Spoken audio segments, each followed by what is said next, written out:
Olá, estudantes da Educação de Jovens e Adultos, tudo bem com vocês?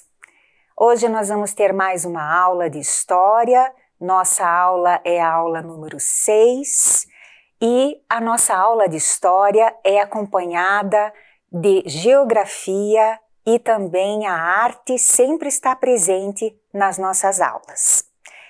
Nós vamos começar fazendo um exercício de localização que vai nos ajudar mais adiante na aula, ok? Então vamos lá. Vocês conseguem localizar onde moram neste mapa de Curitiba dividido por regionais? Vejam ali, nós temos a Regional do Boa Vista, Cajuru, Boqueirão, Bairro Novo, Tatuquara, SIC, Pinheirinho, Portão, Matriz, que é bem central, e Santa Felicidade. Você consegue mais ou menos saber em qual regional você está? Ótimo! Então, vamos adiante na nossa aula. Observem bem esta imagem. Que pistas será que ela pode nos revelar sobre o que nós vamos aprender hoje? Olhando para a imagem, sobre o que você acha que nós vamos conversar? Você por acaso sabe que lugar é esse?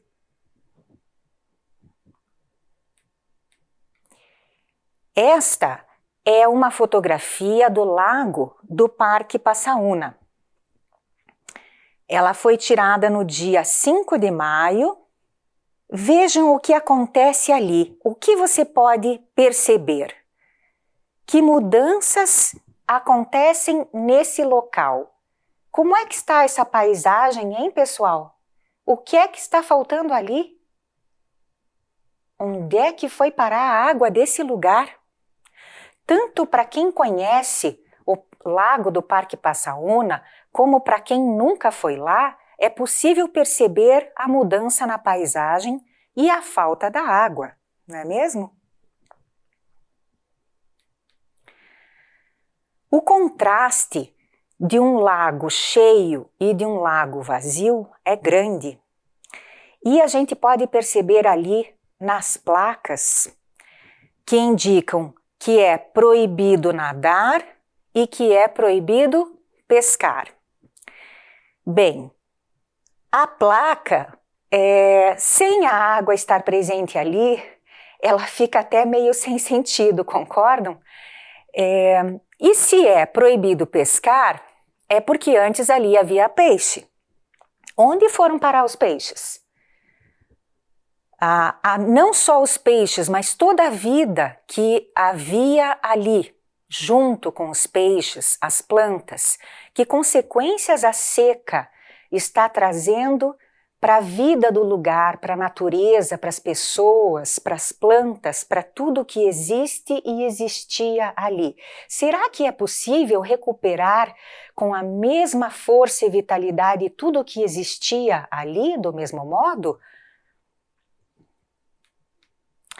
Observem ali, por favor. Tanto de um lado como do outro da ponte do Lago Passaúna, a imagem é desoladora. Observem que na parte marrom, aonde não há vegetação, aonde não há verde, é até aonde tinha água. Quer dizer, está faltando muita água. Prestem atenção nessa ponte, porque mais adiante na nossa aula, nós vamos lembrar deste local aqui, tá? Esta rua, ela é a rua que continua, uma rua que é chamada Rua Eduardo Esprada. Não há problema se você não conhece esse local da cidade, porque nós escolhemos apenas para fazer a análise. É possível que onde você mora, é possível que onde você esteja, haja um local, um indicativo de que realmente essa situação está ocorrendo. Então observem lá que está faltando realmente muita água. Vamos adiante. O parque está fechado em função da necessidade do isolamento social por conta do novo coronavírus. Mas eu fui até lá e pude verificar bem de perto da rua, é claro, uma faixa que eu tenho visto nas notícias, nos jornais. Leiam comigo o que está escrito na faixa. Esta água vai faltar na sua torneira, economize. Nós já estamos economizando água, não é mesmo? Já estamos, inclusive, participando de rodízio de abastecimento também, né? Sabemos que essa situação é bastante grave, porque nós temos ouvido e temos passado já por essa situação. É porque, de fato, é uma situação bastante diferente de tudo que já aconteceu. É porque nós estamos passando por um período de estiagem. O que é estiagem? É seca. Sim, é seca, mas não é só uma simples seca, se é que seca pode ser algo simples nas nossas vidas, no que significa vida. Estiagem é um longo período sem chuvas. É a redução do nível das águas de rios, córregos, ao nível mais baixo. Isso é estiagem, por um período longo. Mas por que nós estamos passando por um período de estiagem? Essa é a grande questão. Esse é o objetivo da nossa aula. Então, vamos prestando bastante atenção aqui, porque nós vamos reunindo elementos para essa explicação. Nós vamos compreender esse fenômeno, nós vamos compreender de uma maneira mais ampla por que é que está acontecendo isso. Por que é que estamos passando por esse período de estiagem? Porque chove muito pouco há muitos meses. Há mais de 10, há mais de 11 meses. Há quase um ano chove muito pouco. Ah, professora, mas nós passamos por alagamento, por situações de quase enchente, sim, porque há um desequilíbrio. Mas lembrem bem, nós passamos por um verão com muito pouca chuva. E por quê? Também porque a precipitação diminuiu em diversos municípios e isso fez com que os rios e córregos perdessem vazão. Já vamos ver o que significam esses termos. Precipitação diminuiu e fez com que rios e córregos perdessem vazão. Vamos adiante. O que é precipitação? Precipitação é chuva? Sim, é a queda de água, que pode ser em forma de chuva, em forma de granizo, em forma de neve. Pode ser dessas três formas, precipitação. E o que é vazão? Vazão é um conceito, vazão. Ela é a força? Sim, ela é a força, mas ela é o vão, ela é o caminho, ela é por onde a água escoa. Ela é o vão, ela é o espaço de desvio por onde a água vaza. Ela é o desvio das águas de rios, córregos, canais. Então a água perdeu tanto a força como o caminho. Tá? Vamos adiante. Então, por que passamos por um período de estiagem? Vamos reunindo as informações. Porque chove e choveu muito pouco há quase um ano, há muitos meses, e porque a precipitação diminuiu e fez com que os rios, córregos, canais perdessem a vazão. E houve um agravante. Sabe qual foi? O consumo de água nesses últimos meses subiu 6,5%. Você deve saber por quê. Porque as pessoas precisaram, também em função da quarentena, ficar em casa e aumentaram um pouco o consumo de água, também preocupadas com a higiene, certo? Então, o consumo de água subiu e a chuva diminuiu. Então, sobrou muito pouca água mesmo. E nós vamos ter que reaprender a lidar com a água, que é um bem muito precioso. Média histórica. Em Curitiba, a média histórica de chuvas no mês de março é de 127 milímetros, desde 1998. Então, sempre no mês de março, desde 1998, chove 127 milímetros em média, tá? Mas no mês de março deste ano, de 2020, só choveu, sabe quanto? 12 milímetros. É muito pouco. É menos de 10%. Então, isso é em média. Quer dizer, isso não quer dizer que aconteceu de repente. Em 2020 só choveu pouquinho. Não, isso vem acontecendo ao longo dos meses, ao longo dos anos, ao longo dos meses. Vamos ver melhor isto. Média histórica, acompanhem lá.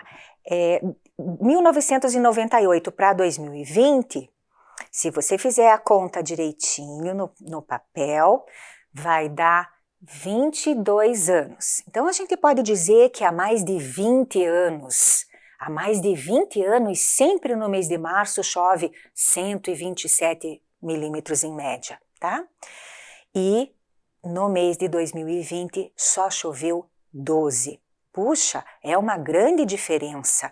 Então, quer dizer que a situação pela qual nós estamos passando é realmente uma situação grave, é uma situação diferente, tá bom? Vamos continuar. Mas vejam só, eu ouço falar, professora, que há muita água no país onde a gente vive. É verdade. Vejam esse mapa, é um mapa da hidrografia do nosso país. O Brasil, ele possui cerca de 12% da água doce do planeta. Muito bem, nós temos mesmo uma situação privilegiada com relação à água no mundo, porque há países que vivem o que chamam hoje em dia de estresse hidrográfico, sabia? Há países que não têm a abundância de água que nós temos aqui no Brasil. Mas o que acontece no nosso país? Toda a água que nós temos, a grande parte dela concentra-se, por exemplo, na bacia amazônica. E lá, muito pouca parte da população vive lá, né? A maior parte da população vive na extensão da faixa litorânea e em outras regiões, na região sudeste, na região sul, por exemplo, né? Em outras regiões. Então, a gente diz que ela é mal distribuída. Um outro aspecto, uma outra característica que eu gostaria que vocês prestassem atenção nesse mapa é que nós estamos acostumados a observar um mapa político do Brasil, né? A gente vê muito o mapa dividido pelas regiões e pelos estados. Vejam esse mapa, ele está dividido um pouquinho diferente, certo? Então, vejam que o mapa, ele tem ali, a parte verde é a parte da bacia hidrográfica, da bacia amazônica, tá? O Brasil tem 12 bacias hidrográficas, sabia? E aquela bacia lá para baixo, mais clarinha, é a bacia hidrográfica do Paraná, viu? Porque lá tem o Rio Paraná, também tem o nosso estado, o estado do Paraná. Aproveitando que nós estamos com o mapa do Brasil, queria destacar o Rio Amazonas, que é o segundo maior rio do mundo em extensão. Dependendo de onde se considera a nascente do Rio Amazonas, ele é o segundo ou o primeiro rio, o maior rio do mundo. Mas o mais extenso rio do mundo é o rio Nilo, lá no Egito. O segundo rio mais extenso fica então sendo o rio Amazonas, mas ele é o mais caudaloso. Há muitas outras características para comentar sobre as águas do nosso país. O que mais podíamos comentar então agora sobre as bacias, mas vamos adiante. Então temos toda essa riqueza, mas uma bacia, uma região interfere na outra. E nós aqui no nosso estado não estamos isolados, certo? Vamos ver então a seguir as bacias hidrográficas aqui no Paraná. Agora vejam que dentro deste mapa aparecem os rios e dentro do espaço, dentro do estado do Paraná, tá? Este é um mapa, é uma figura que serve ao estudo, não é uma fotografia das condições atuais que nós temos da seca. Mas é possível a gente usar esse mapa para entender uma coisa bem importante. Vejam aqui comigo. Vocês sabiam que não é só em Curitiba que não está chovendo? Vocês sabiam que existem pelo menos mais 8, 9 cidades grandes do estado do Paraná onde não está chovendo? E que elas se situam em diversos pontos estratégicos do nosso estado. E aí, onde ficam esses rios? Onde no meio do caminho eles perdem o que nós dissemos antes? A vazão. E as águas então não chegam ao seu destino final. Secam no meio do caminho, certo? Então, onde não chove, é que o rio perde a vazão e seca e não chega ao seu destino, tá bom? Quem é que cuida da água no nosso estado? Da água que chega até as nossas casas? A Sanepar é a Companhia de Saneamento do Paraná. Ela é uma empresa responsável pelo abastecimento, pelo tratamento da água em sabe quantas? 345 cidades do nosso estado. Mais uma cidade no estado de Santa Catarina e pelo menos mais umas quase 300 localidades menores.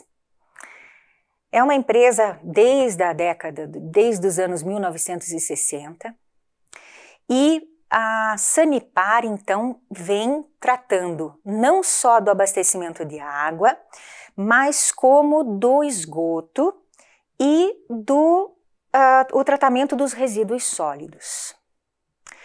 E vou perguntar mais uma coisa para vocês. Vocês sabiam que o esgoto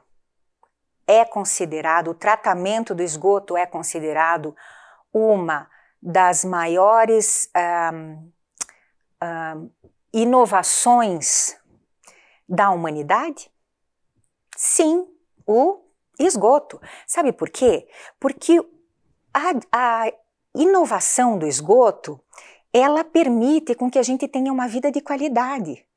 Ela permite com que as pessoas tenham uma vida separada, protegida dos próprios dejetos que produzem, né? Uma vida protegida das doenças. Então, o esgoto é considerado uma das maiores descobertas e inovações, um dos maiores feitos da humanidade, sabe? É muito importante ter água tratada, ter esgotos, então o saneamento é realmente uma questão séria de cidadania, né? Então, é uma empresa, um trabalho importantíssimo realizado pela Sanepar. No site da Sanepar existem informações para o cidadão, informações básicas e importantes. Por exemplo, você tem alguma torneira pingando? Tem algum vazamento? Você observou aonde você mora, se tem vazamento, alguma água escorrendo por algum lugar? Pois não pode, porque água, como se diz, é vida. Água é muito importante, a gente não pode deixar esse líquido preciosíssimo vazar assim, a céu aberto, escorrer, né? Lá tem informações sobre possibilidades de vazamento. Outra informação bem interessante e importante que tem é sobre a caixa d'água. Toda casa tem uma possibilidade de adequação para o uso da caixa d'água. E é a caixa d'água que vai permitir que a gente atravesse por esses períodos do rodízio de abastecimento, por 24 horas, às vezes por 48 horas, né? Que a gente se organize ali com quanto vai usar de água, né? Que a gente possa realmente aguentar por esses períodos, né? Que estamos passando. Então, a Sanepar vem trabalhando, vem realizando obras e há já vários meses ela fez um alerta, tem feito um alerta a todos nós sobre esse período de estiagem, sobre a necessidade de nós termos uma postura, né? Uma postura diferente com relação à água. E eu queria que vocês prestassem muita atenção agora a 3 imagens, por favor. A imagem do Rio Paraná, a represa do Passaúna e a represa do Iraí, que vão aparecer agora num breve vídeo de alerta da Sanepar. Tudo bem? Vocês prestam atenção? São as 3 primeiras imagens que vão aparecer. Quero que vocês vejam como essas represas estão. Os rios e reservatórios do Paraná estão quase vazios. É a maior estiagem das últimas décadas. A Sanepar trabalha 24 horas por dia para garantir o abastecimento, mas você precisa fazer a sua parte. Água é vida, não desperdice. Feche a torneira ao ensaboar as mãos, escovar os dentes ou fazer a barba. Tome banhos curtos e não lave carros nem calçadas. Sanepar, Paraná, Governo do Estado. Viram o que aconteceu? Viram como está a situação das barragens do Rio Paraná, do rio da represa do Iraí, também Piraquara 1 e 2, que fazem parte do sistema de abastecimento da região metropolitana de Curitiba e estão com problema no abastecimento de água. Miringuava, que fica em São José dos Pinhais, perdeu também 60% do volume de água. 60% do volume de água numa situação de abastecimento faz muita falta. É muita água faltando, certo? O rio Miringuava abastece a região de Curitiba e mais 12 cidades do entorno. A Sanepar iniciou obras para que a população recebesse, então, o abastecimento de bilhões de litros de água. E esse abastecimento perdurasse ao longo de muitos anos. Mesmo com as obras que estão ocorrendo ao longo dos anos, as pessoas precisam mudar a postura com relação à água. E eu quero fazer uma reflexão com vocês, porque a água é um bem precioso ligado também à produção de energia. E nós só nos damos conta disso quando há falta dela, quando há falta da água ou quando há falta da energia elétrica, não é mesmo? Por que é que nós aprendemos dessa maneira? Pensem comigo. Passando por este período de quarentena, muitas pessoas somente agora mudaram o hábito e estão lavando mais as mãos, somente agora. No entanto, muitas campanhas para lavar as mãos, muitas campanhas preventivas para evitar a transmissão de doenças já existiam. Quantas campanhas já houveram para economizar luz, energia, água, né? E, novamente, só nesse tipo de situação realmente de escassez é que voltamos a pensar sobre isso. Porque é que, de modo geral, as pessoas não fazem o que sabem que é para fazer. Por que é que a gente não muda? É uma reflexão. Nós sabemos que precisamos fechar a torneira quando escovamos os dentes. Nós sabemos que precisamos diminuir o tempo do banho. Quantas pessoas de fato conseguem fazer isso? Não é mesmo? Vamos pensar sobre isso e tentar mudar a ação. Talvez a economia seja muito pouca, mas é a economia somada a uma postura diferente, a um comportamento diferente, a um bem precioso. Agora, nós vamos fazer a leitura de um mapa interativo e nós vamos localizar alguns lugares que nós vimos na fotografia. Vocês vão lembrar que nós vimos no começo da aula aquela ponte, vão lembrar que viram no vídeo as represas e vão relacionar esses locais no mapa que nós vamos ver, ok? Então, por favor, acompanhem comigo. Estamos no portal da ANA, Agência Nacional de Águas. E na leitura que nós vamos fazer aqui, temos o objetivo de localizar, depois da ampliação desse mapa, que é interativo, o Lago Passaúna, a Represa Iraí, Piraquara 1 e 2 e o Rio Miringuava. Antes de fazer a ampliação, eu convido vocês a me acompanharem aqui com o cursor, primeiro a localizar, né? Estamos aqui com a região sul do Brasil, aqui embaixo nós temos o Rio Grande do Sul, aqui Santa Catarina e aqui o estado do Paraná. Eu lembro que quando se trata de regiões hidrográficas, a organização de estudo é um pouquinho diferente. O nosso país tem 12 regiões hidrográficas e a região hidrográfica do Paraná ocupa 10% do território brasileiro. Ela abrange 7 estados, né? Aqui abrange São Paulo, abrange o Paraná, com o Paraná também, Mato Grosso do Sul, Minas Gerais, Goiás, Santa Catarina e também o Distrito Federal, né? Olhem aqui, tá? Então é um pouquinho diferente. Ainda antes da ampliação, quero aproveitar com vocês a possibilidade de estarmos tendo essa visualização e, por favor, acompanhem com o cursor aqui comigo. Eu estou passando por cima desse destaque aqui, é o Rio Paraná. Vejam, sempre ele vai aparecer aqui bem destacado, Rio Paraná, no nosso estado, a bacia hidrográfica do Paraná, Rio Paraná. E aqui também o Rio Paranapanema, aqui o Rio Paranapanema. E aqui o Rio Iguaçu, aqui onde estou passando o cursor, estão acompanhando? Ótimo.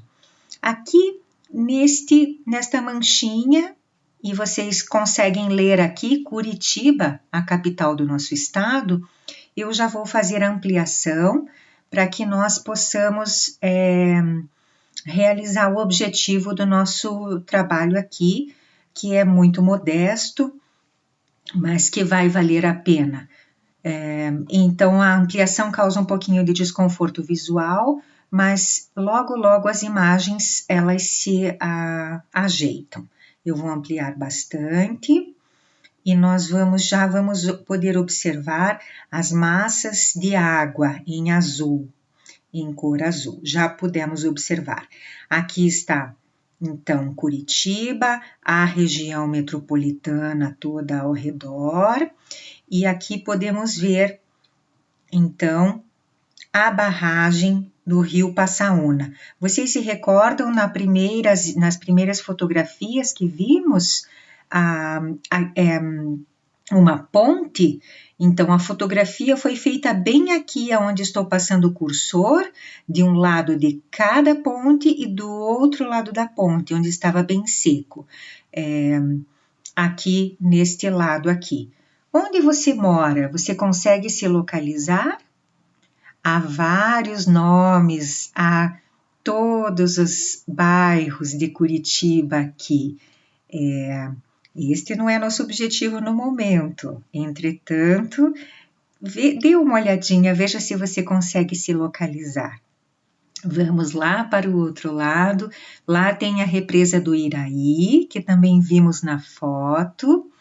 Na verdade, no vídeo do alerta nós vimos, né?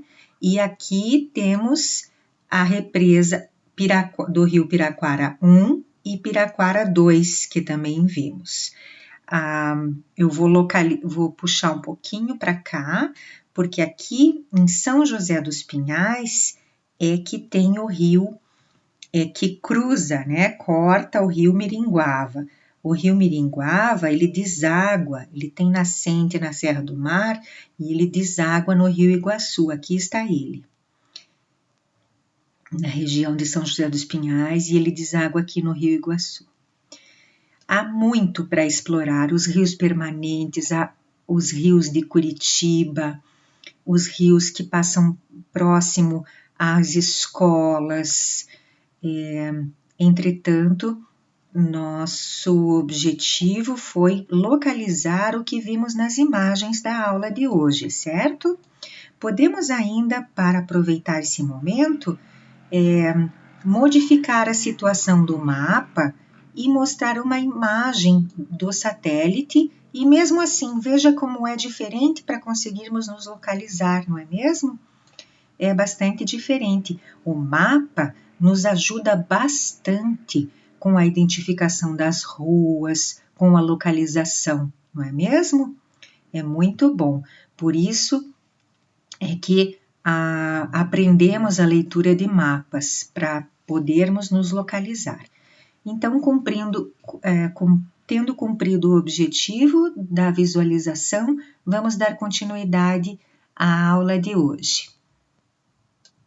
O mapa que vocês viram é uma figura, uma imagem pronta, certo? Agora vamos pensar, com toda aquelas massas de água que vimos. Sempre houve água encanada? O abastecimento de água sempre foi assim? Vejam ali, aquela é a imagem do Alto São Francisco, um reservatório de água de 1908. Eu estive andando em Curitiba e encontrei este mural maravilhoso, feito por um artista muito importante para Curitiba, que vocês já viram o nome, Poti Lazarotto. E este mural, lá no Alto da 15, do lado da caixa d'água do Alto da 15, na Sanepar, conta a história do saneamento de Curitiba. Eu estou contando a história do saneamento, mas eu preciso falar alguma coisa deste mural e do Poti Lazarotto, que é um artista que nasceu no dia do aniversário de Curitiba. Sabem que dia que foi, não é mesmo? Você não sabe o dia do aniversário de Curitiba? Eu sei que você sabe, dia 29 de março. E o Poti Lazarotto, que na verdade se chamava Napoleão Potiguara Lazarotto e nasceu no dia 29 de março em Curitiba, Foi um artista que produziu muito, e eu tenho até certeza que você já conhece obras do Poti Lazarotto e já viu obras ou verá com certeza obras dele em toda a cidade de Curitiba.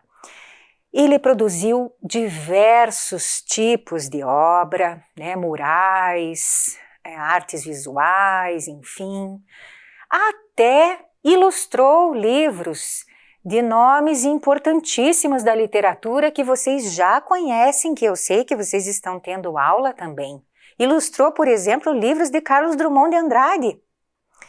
Ilustrou Dalton Trevisan. E, além disso, o Poti Lazarotto, vocês já ouviram falar, por exemplo, que uma imagem vale por 1000 palavras? O Poti Lazarotto tem essa característica. Poucos traços para ele, de um desenho dele, são assim. Comunicam muito. São traços maravilhosos, que contam muito da história da nossa cidade, do nosso estado, e não só daqui. Tem muito para falar sobre ele. Mas sobre a história do saneamento da nossa cidade, então, este mural é um ponto maravilhoso para conhecer lá no alto da Rua 15. Sabe que ele foi restaurado?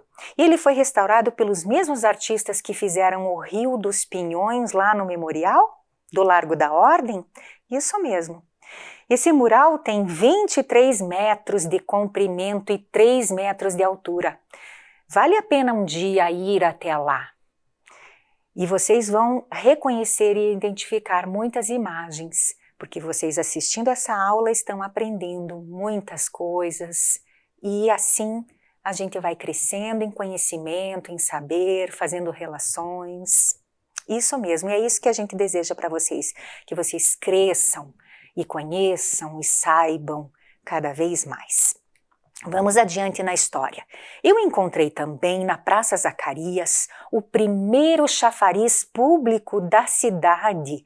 Vejam lá as torneiras do chafariz. 3 torneiras, era um chafariz público. Naquela época, eu pergunto a vocês, existia encanamento na cidade?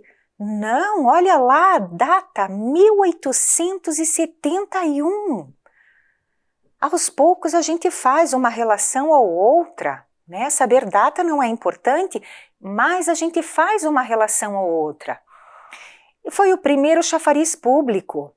Vejam, se vocês não reconhecem a Praça Zacarias por essa perspectiva, temos essa outra foto aqui.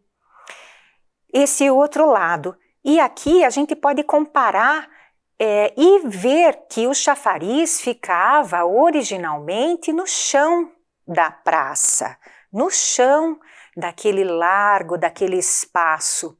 E as pessoas iam até lá buscar a água, dar de beber, né, a animais. Ali temos uma carroça indo buscar, né? Então, essa é a história do saneamento. Hoje nós temos esse conforto, digamos, da água encanada, né? É tudo muito diferente, são novos problemas, novos desafios. No Largo da Ordem existe o bebedouro.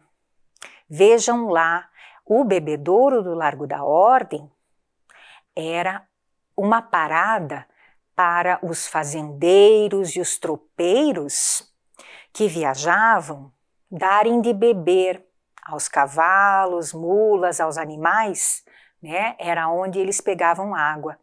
O bebedouro feito de pedras tem ali no meio uma bacia de ferro para sustentar a água, né? Observem que ele está ali, vejam o casarão que continua o mesmo, o casarão com a mesma fachada, é possível observar nas 2 fotos, reparem ali na imagem. Temos também uma outra perspectiva do bebedouro do Largo da Ordem, ali com a Casa Vermelha, que só foi chamada Casa Vermelha lá por 1916. Antes disso, ainda não era chamada Casa Vermelha, e a igreja da Ordem Terceira de São Francisco de Chagas, que é de 1737. É o primeiro monumento católico da cidade, é essa igreja. Ela tem um endereço interessante, ela é na Rua Mateus Leme, número 1. Ela é o número 1 da Rua Mateus Leme da nossa cidade. E lá está ainda o bebedouro do Largo da Ordem. Vejam, somente em 1900, no começo, 1908, é que a cidade passa a conhecer os benefícios da água tratada, da água encanada com o reservatório do Alto São Francisco. Vejam que é uma arquitetura de estilo eclético. O que é eclético? Que mistura vários estilos, muito bonita, que fica no Alto São Francisco, de interesse de preservação. É um patrimônio da nossa cidade. E a partir daí é que as coisas foram, então, mudando bastante. Mas de lá para cá, muita coisa mudou, e há um aspecto que tem interferido muito nisto que nós estamos passando, que é o período de estiagem. Sabe o que é? Nós temos enfrentado queimadas, aquecimento, de repente esfria, de repente há um alagamento, de repente chove demais. Sabe o que é que está interferindo? Sabe quais são as mudanças? São as mudanças climáticas, isso mesmo. Então, vamos ver um pouquinho agora sobre as mudanças climáticas que também interferem no período de estiagem pelo qual estamos passando.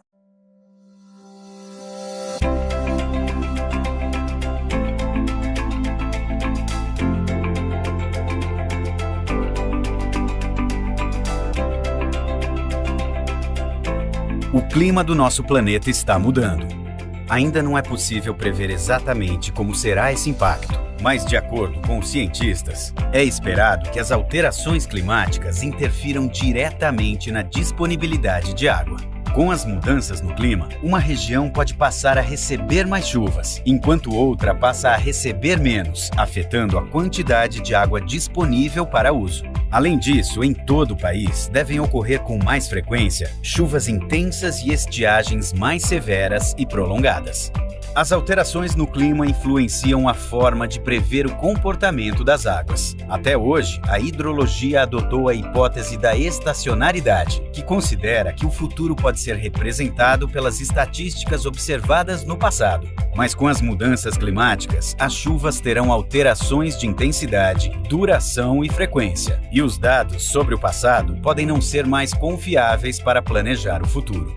O que podemos fazer para enfrentar essas novas condições? Algumas medidas são: aumentar os estoques armazenados e viabilizar outras fontes de água, melhorar a capacidade de infiltração nas cidades e no campo, instituir sistemas de alerta, além de estimular a reutilização e o uso racional da água. A ANA, em conjunto com outras instituições, estuda os novos cenários e promove ações para possibilitar uma gestão mais ágil, respondendo às situações críticas que devem acontecer cada vez mais. A ANA coordena o planejamento do acesso à água nesse novo futuro e colabora para a proteção das pessoas e o desenvolvimento do país. O clima do nosso planeta está mudando, mas podemos adotar medidas para que os efeitos sobre a população sejam menores. Agora, nós temos condições de responder à grande pergunta da nossa aula, que era: por que estamos passando por um período de estiagem? E sabemos que porque chove muito pouco há muito tempo, porque os rios, córregos e canais perderam a vazão, porque o consumo de água subiu e porque estamos sofrendo as consequências das mudanças climáticas. Esse era o grande objetivo da nossa aula de hoje: ampliar o nosso conhecimento sobre o momento pelo qual nós estamos passando agora. Espero que vocês estejam bem, cuidem-se bem e não deixem a fonte secar. Usem a água com cuidado. Muito obrigada e até a próxima aula.